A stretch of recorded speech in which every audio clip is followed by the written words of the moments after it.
Do you ever feel like you're at the mercy of other people's moods, their energy, or their words? Like no matter how much you tell yourself to just let it go, something always just gets under your skin. Well, that ends today because in the next 20 minutes, I'm going to show you how to master detachment forever so that nothing and no one can trigger you ever again. Before we get into it, my name is Vikita, and this channel is dedicated to all things feminine reality creation and becoming the full package, aka just becoming your best self. If you want more from me than just my YouTube videos, make sure to go to the links in the description box where you can find my feminine energy manifestation course and my other digital products. Also, make sure to go follow me on Instagram to get the behind the scenes of my daily life. We've all been there. Someone says or does something, and suddenly our entire mood just shifts. You start replaying it in your head, you're over analyzing, you're getting frustrated, you're getting mad, and you even start doubting yourself. The common advice: don't let it bother you. But let's be real, if it was that easy, you would not be here right now. The real reason you get triggered has nothing to do with other people. It has everything to do with your subconscious mind and your nervous system. And the best part is you can rewire it. After years of working on my own detachment, I have found 4 mindset shifts that make triggers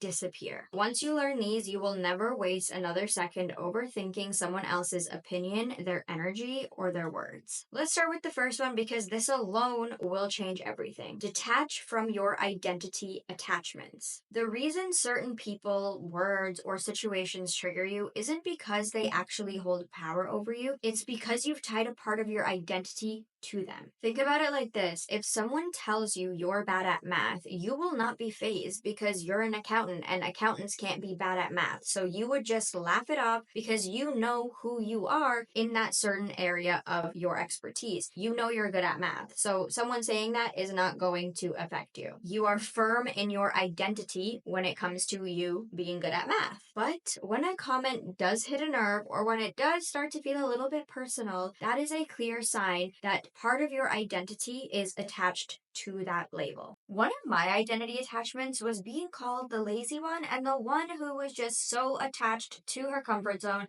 that she is not going to get anywhere in life. This was who I was identifying as. So whenever someone would say a comment that would perpetuate that identity, it hit me so deep, I was ready to throw hands every single time. I realized that this was a label only I was going to be able to change because it's a label that I held on to. It was a part of my identity attachment. So the only way to not get triggered by those comments was to shed the label that I held for myself. This for me meant traveling and moving. So relocating, packing up my stuff, and getting to a whole other country. Traveling and moving, like relocating, were things that I knew I had to do because those are the things that create extreme change. And rapid and instant change is the thing that pushes your comfort zone. So I needed to push the limit on my comfort zone. So in 2023, I packed up my apartment in Canada and I headed to South Carolina. Since that initial leap and like getting out of my comfort zone, I have been traveling so much since. I've been moving. I moved to England. I've just moved back to Canada. So now traveling is such a huge part of my life. And since it's such a huge part of my life, I'm always looking for hacks to make the traveling process a lot easier. And one of those ways is to earn points to book my next adventures. There's a program I've been using that lets you earn points on rent payments and then redeem those points on things like hotels, flights, and so much more, which I'll get into. The program is built, and the reason why I love it so much is because if you think about it logically, one of your biggest expenses, which is paying rent, should get you more than just a roof over your head. So Built is a loyalty program that lets you earn points on a rent and then redeem those points towards things like I mentioned already, flights and hotels, but also fitness classes and even your next rent payment. They've been consistently ranked the highest value point currency by the Points Guy and Bankrate. There's no cost to join Built, but when you pay your rent through Built, you'll earn valuable points towards things you spend on every single day. The best part is you can redeem your Built points toward over 500 airlines and 700,000 hotels and properties around the world. So if you're not yet earning points on rent, you need to get going. Start earning points right now when you sign up through the link in my description box or scanning the QR code right here on the screen, and make sure to use my link so they know I sent you.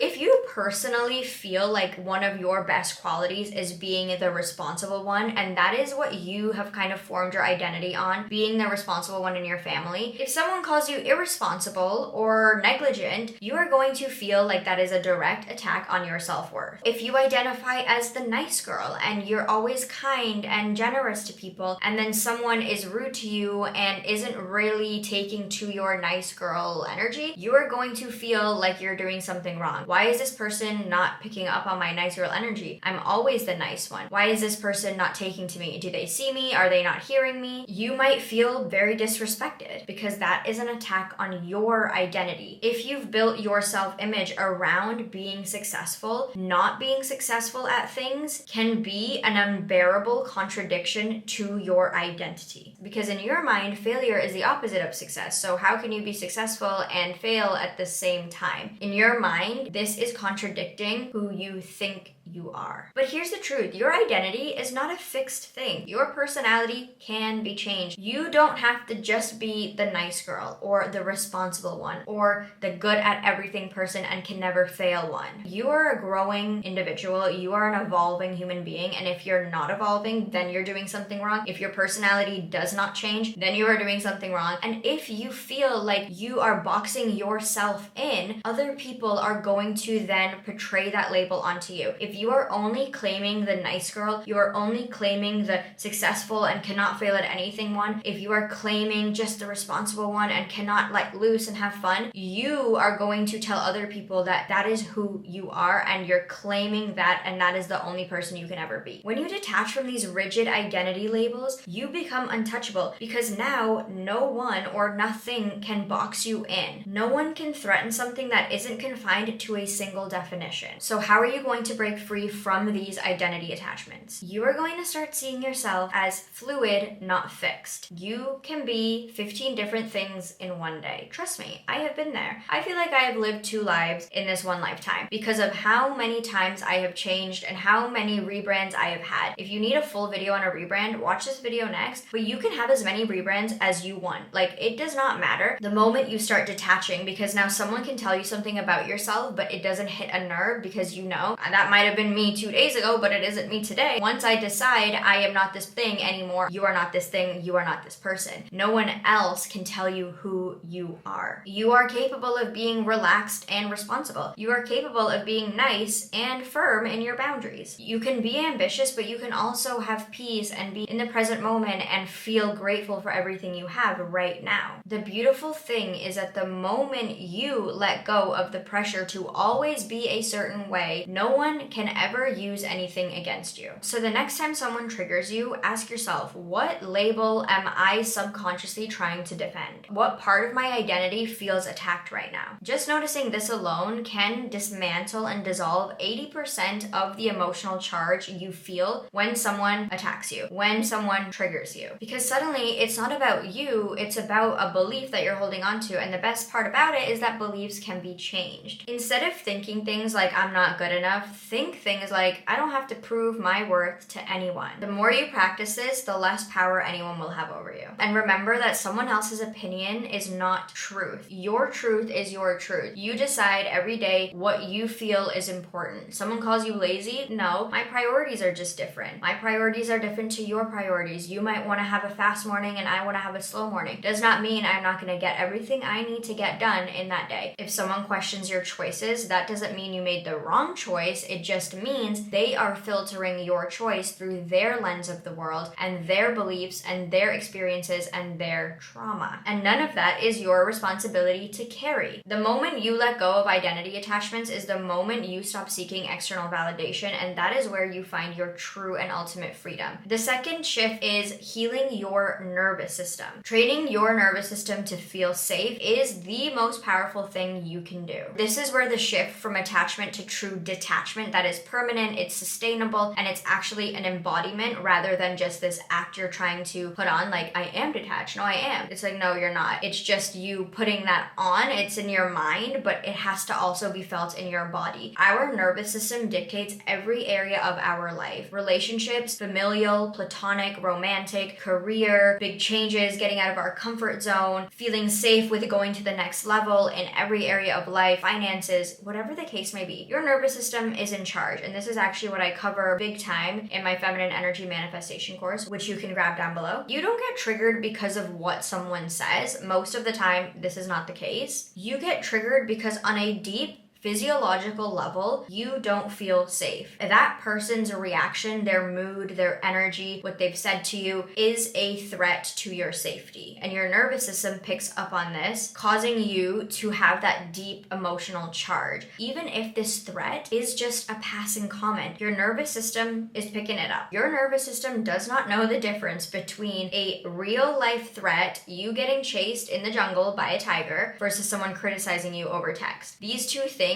are seen as the same level of threat, even though we know, because we are evolved human beings, that these two are completely different things. The same fight or flight response kicks in. Your heart starts beating out of your chest, you're feeling very anxious, your stomach drops, you're feeling butterflies, you feel sick. Your mind is spiraling because it's searching for a way to protect you. This is why detachment feels so hard. No matter how hard you try, you feel like you just cannot master it. It's because no matter how much you try to think your way out of it, and you try to just think like, no, I can't let this get to me, you probably know already in your mind all of the simple advice that is, just let it go, they don't mean it, you need to stop caring about validation. That's all well and good. Your mind can think its way out of it, but your body can still feel unsafe, and that's why you always go back to attachment, because your body still does not feel safe. It's still on high alert. And this gets even deeper when we take into account childhood trauma, environmental factors, different experiences in previous relationships, in friendships. You are going to always be on high alert because you're always going to try and search for a way to protect you. So you might even think to yourself right now, as I just said that, oh my gosh, I had all of these different experiences in my childhood. My past hasn't really been great, relationships, friendships. And now I feel like I'm just on high alert all the time. Like I'm constantly on edge, waiting for the shoe to drop, waiting for someone to make a passing comment, waiting to react. That's because you are constantly in this state of fight or flight, waiting to protect yourself. So you're not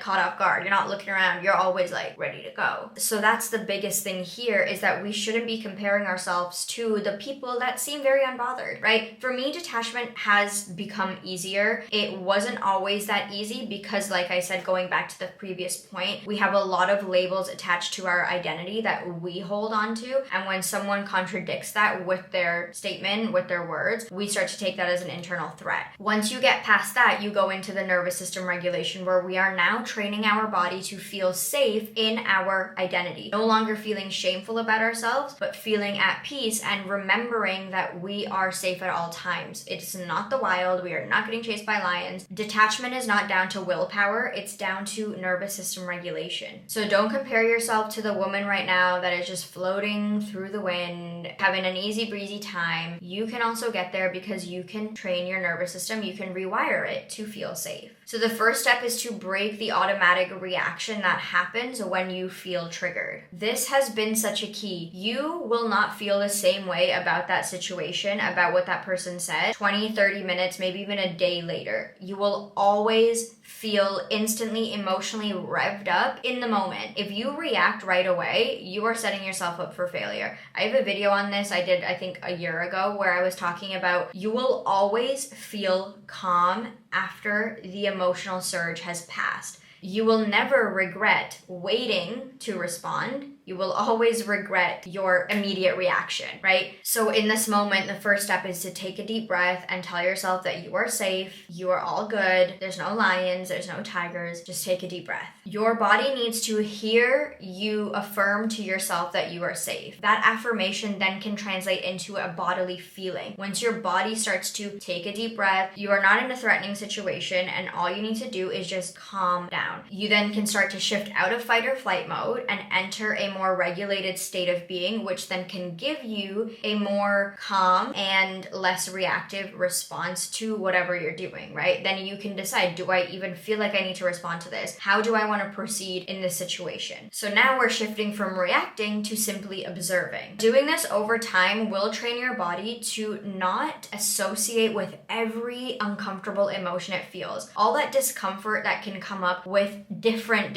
scenarios, like in any area of life, your body will start to feel like, okay, that's not threatening. Like, we don't need to cause up an emotional stir for that comment. Like, that person's irrelevant. Goodbye, right? You will start training yourself to not react to every single thing. The bigger reactions might need a little longer, but the passing comments, trying to please people, trying to get other people's validation, those will all seem so minor, and that is when detachment truly becomes so easy. When you remind your body on a daily basis that not everything needs a reaction, okay? Most things actually don't need a reaction. That is why some people seem so naturally unbothered, because they are not letting the little things cause huge reactions in them. If you think about it, most of the time we're getting triggered, it is a very small thing that's triggering us. Someone looked at us wrong, someone said something we didn't like, someone opened their mouth and maybe shared an opinion that was unnecessary. Those are all very minor things that cause huge reactions in someone who is dysregulated, who is not detached. So it's not that this unbothered person doesn't care, it's that their nervous system doesn't react to small things. You can be the person who sets a boundary and doesn't feel guilty about it, gets an annoying text and doesn't spiral, sees someone trying to provoke you and doesn't react. That is what nervous system regulation does for you. It's truly the key. The third mindset shift, reframe rejection as redirection. This is the mindset shift that sets you free. One of the biggest reasons why people get triggered is because we are deeply wired to seek approval. This goes back to our prehistoric days and our ancestry, where you had to be part of the tribe. If you were not liked, if you were not fitting in, you were getting tossed to the side and a tiger's chewing you up. So it is in our nature to need the group consensus. Like, you need to have a vote of confidence for who you are. That is just what is in us. But like I said earlier, of course you want to be liked, of course you want to be understood and be seen in a positive light. But the reality of this mindset is that no matter how hard you try, no matter what you do, there is always going to be one person who misunderstands you. No matter how kind, selfless, generous, and amazing you are, there are going to be people who don't like you. And that is okay. It is not your job on this earth to make sure every single person likes you. The goal is to get 1,000 true fans who love your values, who align with your values, who are just your ride or dies, instead of getting 1,000,000 people who just like something you're giving them. They're just out to get something. They don't actually align with you. They don't actually see you. They don't actually understand you. They're just there for something. They're trying to gain something. You would rather have 1,000 true fans that love you. So use that and remember that you don't have to be liked by everyone, and you are not liked by everyone, and that's actually a good thing. If everyone likes you, nobody likes you. I'm telling you that right now. The problem isn't that people judge you. It's the attachment that you assign to that judgment. Right now, you might be in the place where if someone doesn't like you, you take it as a sign to change who you are. If someone rejects you on a date, it's a sign that you're not good enough. If someone disrespects you or doesn't see your value or worth, you take it as a sign to overgive, overextend, and prove yourself. But what will set you free starting today is remembering that what someone says about you has nothing to do with you and everything to do with them. A judgmental person will always find something to criticize. An insecure person will always find something to be jealous of. A negative person will always find a way to project their negativity onto someone else because misery loves company. Knowing that, please tell me you are no longer going to waste your energy trying to convince somebody who is clearly this type of person. You're trying to convince a judgmental person to not be judgmental. You're trying to convince an insecure person to not be jealous of you and try to bring you down. These things are just not worth your time. It's a waste of energy, and it's a waste of your thought process thinking about why they said that and and why they did that, that is not your responsibility. Knowing who someone is and trying to figure out why they are the way they are is not your responsibility. You only need to worry about who you are and what kind of person you want to be, and if you're aligning to that vision of yourself every single day. And you can only do this by detaching from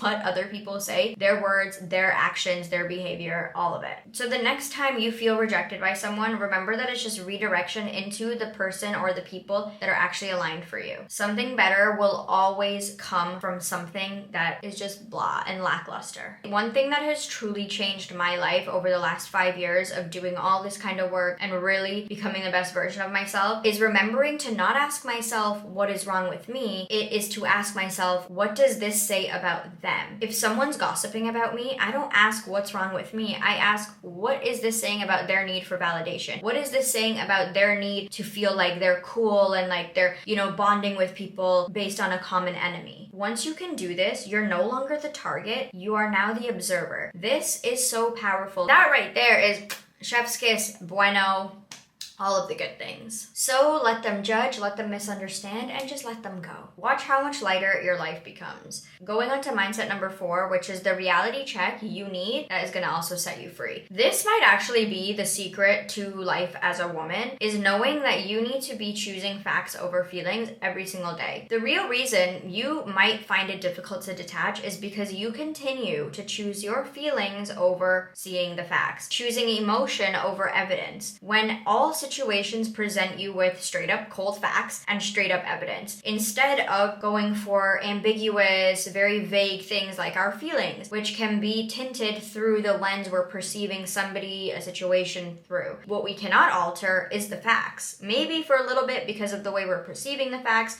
but always check yourself. Check yourself and make a list of what is the actual fact. The fact is he cheated on you. Your feeling is that you still love him and you hope he'll change. The fact is that your friends don't respect you. Your feelings are you've known them for so long and how can I let them go? You want to believe they will do better because you've known them for so long and you simply cannot part with them. The fact is that he told you he straight up did not love you. Your feelings are that you wish he didn't mean it and maybe he didn't, so you keep holding on to the past. I hope you're picking up the pattern. You already know the truth, but instead of accepting it, your emotions rewrite reality to fit what you wish was happening, what you wish was true. The facts set you free. The more you let your emotions override reality, the harder it becomes to detach and do everything I've just talked about. Because instead of seeing things as they are, you start seeing things as you wish them to be, as you want them to be. And that is when you keep yourself stuck in loops where you're waiting for someone to change when they've already shown you who they are. Making excuses for somebody else's behavior because you feel like things are gonna get better. But here's the hard truth, and you might not want to hear this today, but I think you need to. You will never ever master detachment until you stop lying to yourself. The moment you stop lying to yourself is the moment you are actually going to be on a path to detachment. Here's what I want you to do the next time you find yourself stuck in an emotional loop where you're sort of leaning towards a false reality. The first question to ask yourself is, what are the facts of this situation? What is actually happening without my emotions attached or without my emotions involved? What is factually happening? Question number 2, what am I adding to this situation based on my feelings? What assumptions, hopes, or fantasies am I creating around this situation? Now, I want to mention that this does not always have to be negative. I myself in the past have always self-sabotaged situations by overthinking and overanalyzing and wondering, is it going to be a situation that's going to turn sour down the line? Is this person giving me red flags and I'm not catching them? Like overly processing the negative versus